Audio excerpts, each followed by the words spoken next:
बिस्मिल्लाहिर्रहमानिर्रहीम, अस्सलाम वालेकुम। आज जो बेसिकली हमारा टॉपिक ये है कि सिनेरियो क्या होता है और जो IG1 का पेपर आता है उसको हल कैसे करना है, ठीक है ना। तो मैं आपको थोड़े से एग्जांपल के साथ, मिसाल के साथ समझाना चाहूँगा कि ये बेसिकली होता क्या है। आप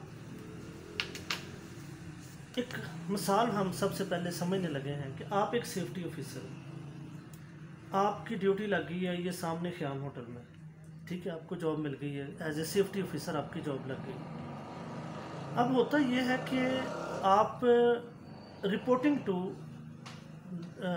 GM है, जनरल मैनेजर। रिपोर्टिंग का क्या मतलब होता है? बेसिकली ये इख्तियारात होते हैं, बेसिकली ये पावर्स होते हैं। आप एक जगह सेफ्टी ऑफिसर भर्ती हों और आपको कहा जाए कि आप डायरेक्टली रिपोर्टिंग टू GM हैं, तो इसका मतलब ये है कि कोई भी नीचे वाला बंदा आप पर प्रेशर नहीं डाल सकता, आपसे रिपोर्ट नहीं मांग सकता। रिपोर्ट मांगना बेसिकली एक पावर्स है। मतलब मैं आपका ऑफिसर हूँ तो मैं आपसे कहूँगा मुझे रिपोर्ट करो आपने क्या काम कर रहे हो, इट्स मीन कि आप मेरे मतहत हो गए ना। मैं आप पे प्रेशर है जी, काम नहीं सही कर रहे, आप फलां नहीं कर रहे, फलां नहीं कर रहे। लेकिन अगर आप कहते हैं जी मैं डायरेक्टली रिपोर्टिंग टू GM हूँ, जनरल मैनेजर को, तो आप तो मुझसे पूछ ही नहीं सकते, लिहाजा इसका मतलब है कि आप मेरे मतहत नहीं रहेंगे। अब ये तो बात समझ आ गई कि रिपोर्टिंग टू GM है या रिपोर्टिंग टू, आप कह देते हैं अगर किसी को वो डिग्रेड करना चाहते हैं ना, तो फिर वो कहते हैं जी supervisor, reporting to supervisor, reporting to manager, reporting to GM। अब वो 3 बंदों के मतहत हो गया। अब 3 बंदे उस पर रोक डाल सकते हैं, उससे पूछ सकते हैं, उसका काम चेक कर सकते हैं।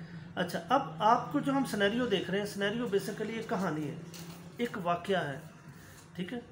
आप जानते हैं कि जो हमारी सेफ्टी की ज़बान है उसमें एक लफ्ज़ बोला जाता है इंसिडेंट, एक बोला जाता है सिनेरियो, एक बोला जाता है एक्सीडेंट, एक बोला जाता है नियर मिस।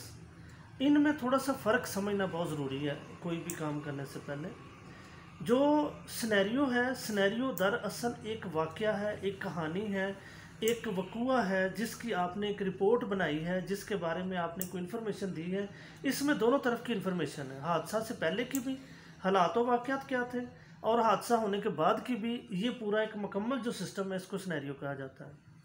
इंसिडेंट कहा जाता है वक़ूए को, वक़ूआ होना। जैसे नहीं पुलिस वाले कहते हैं जी एक वक़ूआ हुआ है जी, क्या हुआ जी, एक आदमी या 2 आदमी लड़ पड़े हैं और वहाँ पे गोली चली है जी, ये वक़ूआ है। अब अगर इसमें जानी और माली नुकसान हुआ है तो ये एक्सीडेंट है, ठीक है। अगर जानी और माली नुकसान नहीं हुआ तो फिर ये इंसिडेंट है, यानी वक़ूआ है एक जस्ट। एक्सीडेंट हादसा है जिसमें जानी और माली नुकसान हुआ। नियर मिस से क्या मुराद है? नियर मिस से मुराद ये है कि एक आदमी, मैं कहता हूँ जी एक आदमी ना ट्रेन की वो पटरी क्रॉस कर रहा था और बाल बाल बचा। अब बाल बाल बचने से मुराद क्या है कि वो गुजरते हुए बड़ी तेज़ी के साथ गुजरा, वो यकदम आगे निकल गया, ट्रेन उसको टच नहीं हुई, वो उसके साथ अटैच नहीं हुई, उसे चोट नहीं लगी, उससे मेंटल या फिज़िकल या उसका जो माली नुकसान नहीं हुआ। मेंटल ये होता है कि बाज़ औक़ात इतना हमें कुछ झटका लगता है, किसी बात में इतनी बुरी लगती है, कोई इतना खौफज़दा हम हो जाते हैं कि हमारे दिल की धड़कन तेज़ हो गई, हम ज़हनी डिप्रेशन का शिकार हो जाते हैं। कभी कोई हादसा देखते हैं ना, कोई बंदा जल रहा है, कोई मर रहा है, कोई चीज़, तो हमारे जहन पे कई दिन तक वो सवार रहता है। ये मेंटल प्रेशर है, ये एक मेंटल डिजीज़ है जो आर्जी तौर पर हमारे ऊपर अटैक करती है। जैसे अगर किसी जगह पे जो है क्लोरीन गैस फैली हो या जो टीयर गैस है वो होती है, तो उससे आर्जी तौर पर फ्लू हो जाता है, आंखों से पानी, नाक से पानी, वो कुछ देर तक जारी रहता है, उसके बाद ख़त्म हो जाता है। सेम इसी तरह बाज़ औक़ात कुछ ज़हनी प्रेशर हमारे ऊपर पड़ता है जो चंद दिन रहने के बाद ऑटोमेटिकली ख़त्म हो जाता है। अब हमें 3-4 चीज़ों की समझ लग गई, सिनेरियो की समझ लग गई, इंसिडेंट की समझ लग गई, एक्सीडेंट की समझ लग गई और नियर मिस की समझ लग गई। अब वापस अपने सिनेरियो पे आते हैं। सिनेरियो में ये हमें बताया गया कि आप सेफ्टी ऑफिसर हैं, आपके मतहत एक बंदा है, आपका काम ये है कि सेफ्टी और हेल्थ के जो मामलात हैं उनको आपने देखना है, ऑक्यूपेशनल जो मामलात। अच्छा, अब आप सर्वे करते हैं, ये सामने, बिल्कुल सामने आपका होटल है, आपको विज़िट भी करवा देते हैं उसका। अब विज़िट करते करते करते करते आपने सब कुछ देखा, उसके एक रिस्क। अब इसमें 4 चीज़ों की ज़रूरत होती है। सबसे पहले किसी भी अदारे की, कोई भी जो अदारा है उसकी एक जो है ना वो पॉलिसी होती है।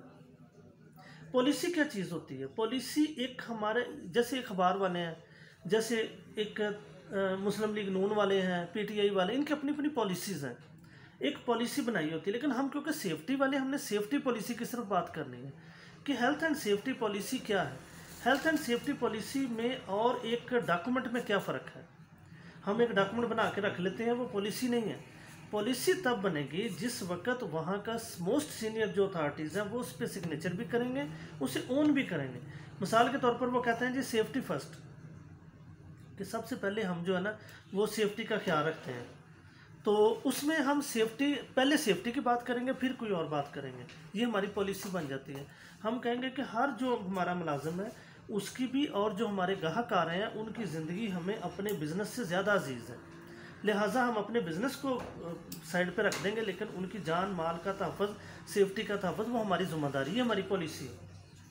ठीक है ना। हम कोई भी काम शुरू करने से पहले एक टूल बॉक्स ट्रेनिंग करते हैं, यानी कि कोई भी जब काम शुरू करने लगते हैं तो जो हमारे मुलाजमीन हैं, जो भी ग्रुप्स हैं, उनको पहले हम ट्रेनिंग देते हैं कि भाई आज का ये काम है और सेफ्टी के ये रूल्स हैं, बार बार रिवाइज़ करते रहना ज़रूरी होता है इनको।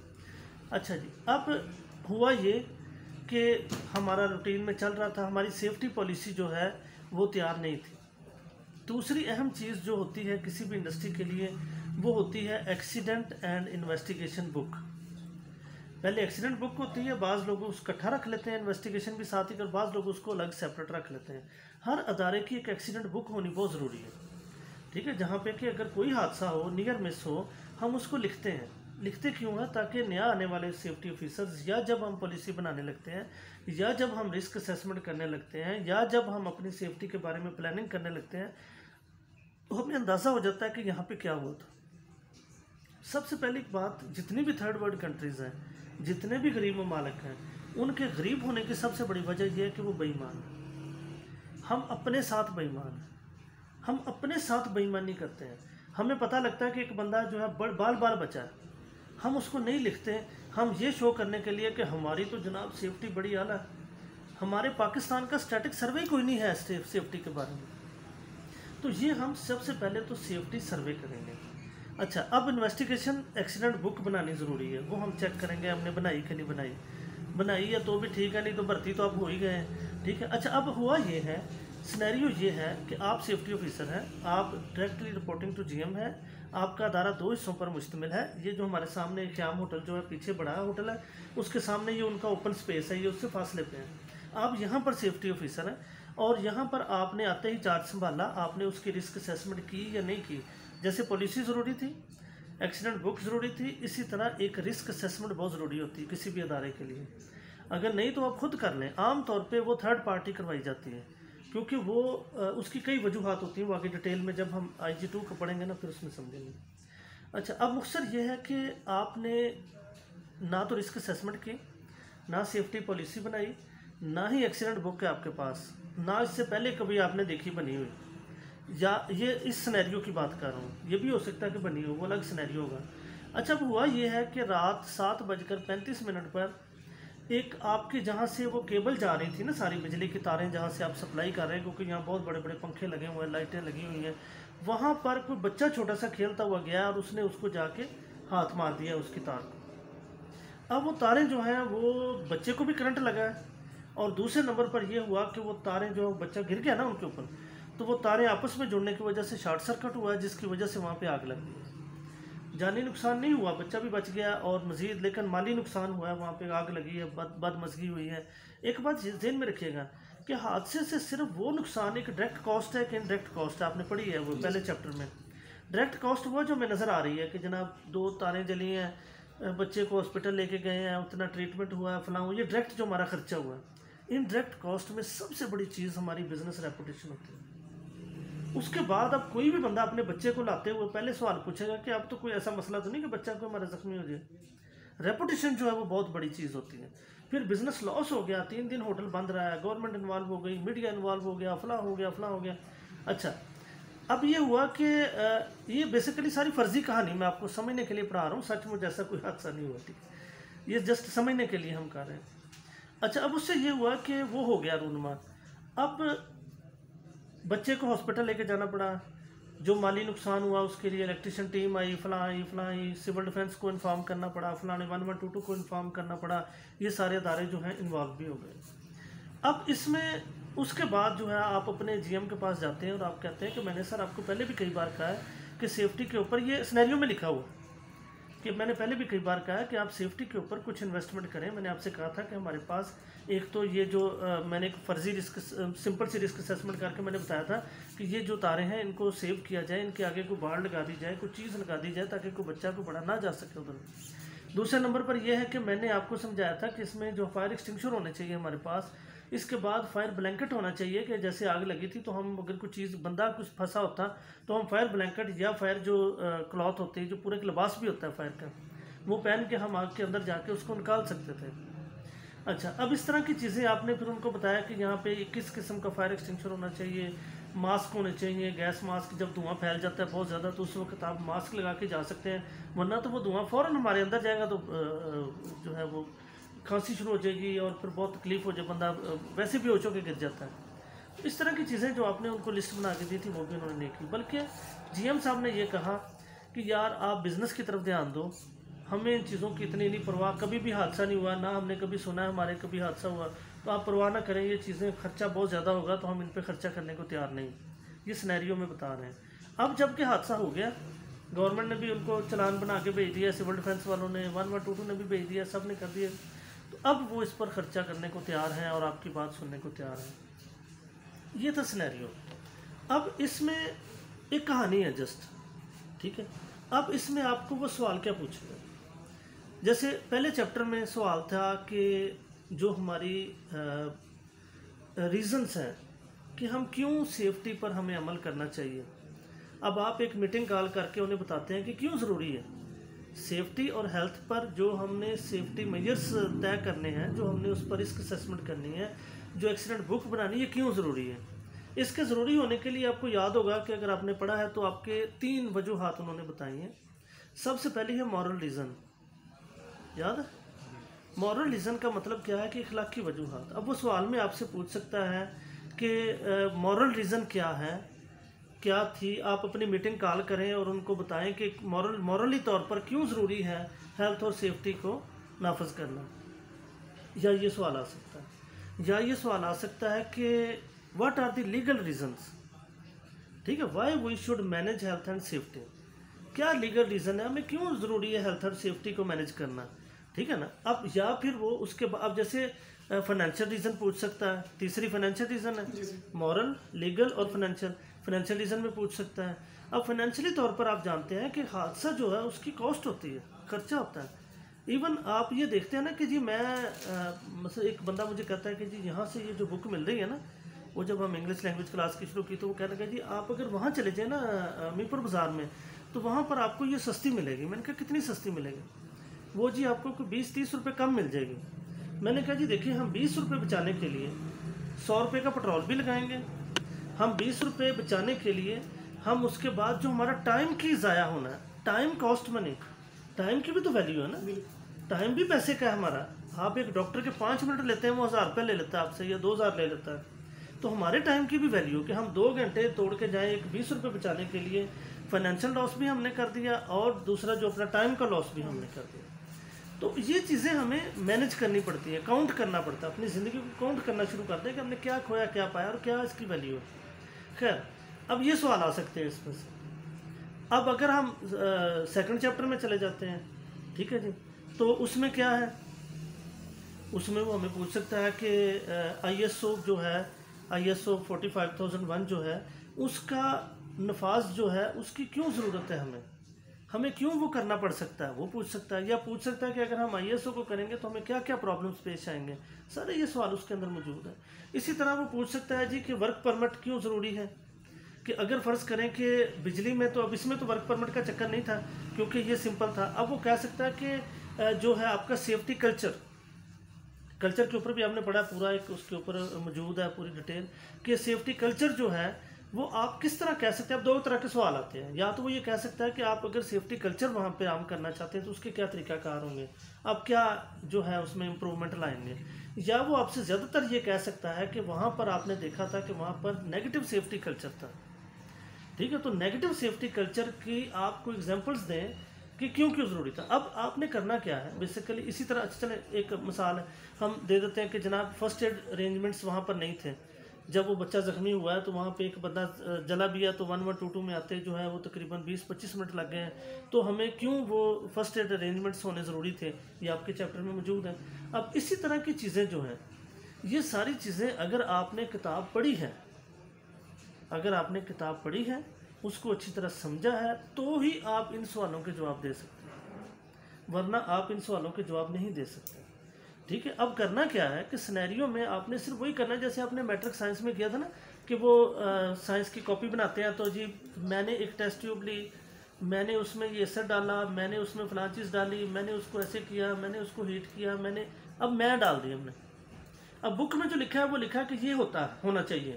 अब आपने उसको कन्वर्ट करना है अपने लफ्ज़ों में, और उसे कन्वर्ट करके आपने उसे अपने हिसाब से सिनेरियो को सामने रख के, मसलन कहते हैं कि जी what are the legal reason, तो हम कहते हैं पाकिस्तान में सिविल डिफेंस बहुत मजबूत अदारा है, पाकिस्तान में 1122 वाले, फायर ब्रिगेड वाले इवन ये एक्शन भी करते हैं जब अदारे की, आपको पता ना कि जो बड़े प्लाजे वगैरह बनते हैं इनका 1122 अलग से मांगता है पूरी डिटेल कि आपके पास सेफ्टी ऑफिसर। अब ये नया जो बना है उसमें बाकायदा निबोश के लफ्ज़ इस्तेमाल हुए हैं कि क्या उसने निबोश किया, उसने आयोश किया, उसने उषा किया, बाकायदा लिखे हुए हैं उन्होंने, खाने बनाए, क्या क्या उसने किया हुआ है जो आपने सेफ्टी ऑफिसर हायर किया। तो अब ये जो है कानून बन चुके हैं ना, तो लीगली तौर पर अगर आप नहीं करेंगे वो प्लाजा सील कर देंगे, वो आपका दफ्तर सील कर देंगे, वो आपका अदारा सील कर देंगे, सिस्टम को सील कर दें। तो लीगली तौर पर अगर वो पूछ लें, हम ये मिसालें देंगे, साथ हम उसमें जो है ILO की भी एग्जांपल देंगे कि ILO ने क्या उसके बारे में बनाया है।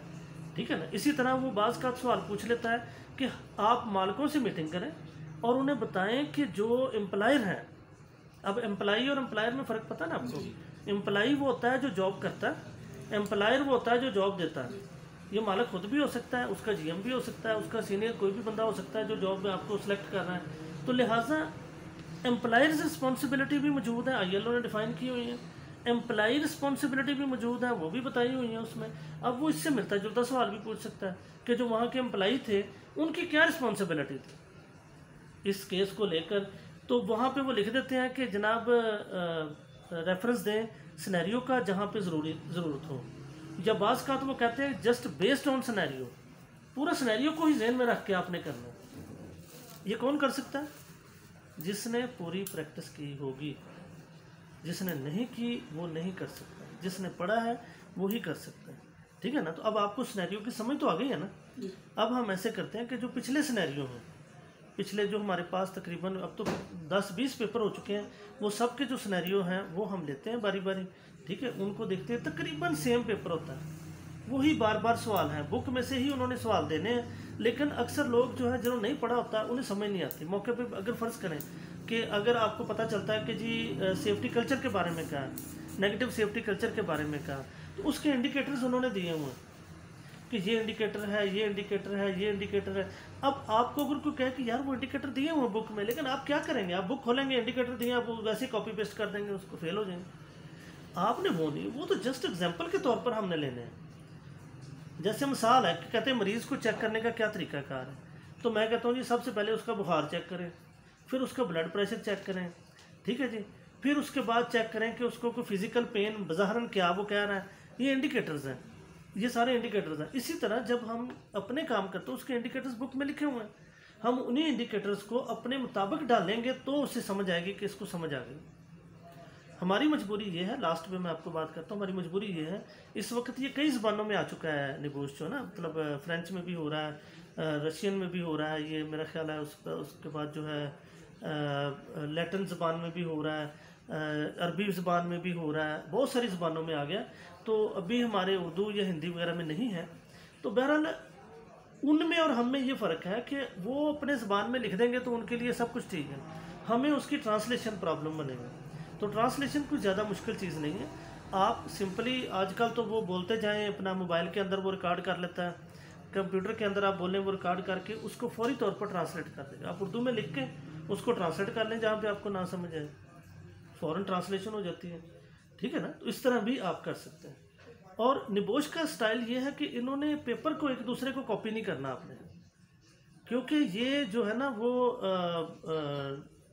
टर्न इट ऑन है जो इसका एक प्लेजरिज्म चेकिंग होता है। प्लेजरिज्म ये होती है कि आपने किसी का पेपर कॉपी किया हो या आपने इंटरनेट से या बुक से डायरेक्ट चीज़ कॉपी करके पेस्ट कर दी हो, उसे प्लेजरिज्म कहा जाता है।